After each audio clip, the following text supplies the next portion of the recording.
Napaniwala ni Tanggol itong sila Lucio na siya ay kasama sa paghulog ng sasakyan. At inisip naman nila Lucio na itong si Tanggol ay wala na. Dali-dali din nila itong ibinalita kay Roberto. Sa gitna ng pakipagsalpukan ni Roberto kay Ramon, siya ay nakatanggap ng tawag dito kay Lucio.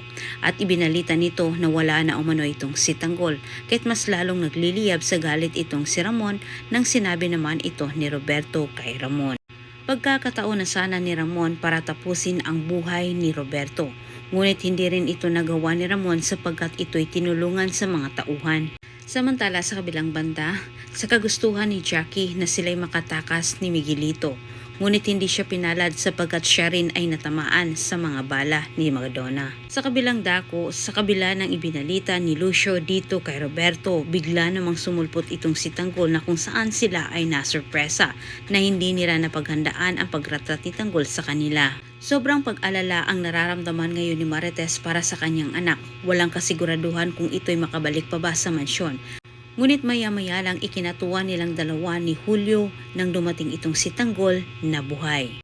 Lumabas na ang resulta at panalo na itong si Tanggol, bagay na hindi rin ito nagustuhan ni Rigor sa kabila. Natatakot na itong si Rigor. Alam niya na hindi nagbibiro itong si Tanggol sa banta sa kanya.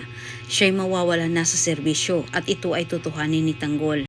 Subalit siya'y pinagsabihan naman ni Mando, kailangan umanong makipag-ayos ni Rigor dito kay Tanggol dahil wala namang masamang ginawa si Tanggol.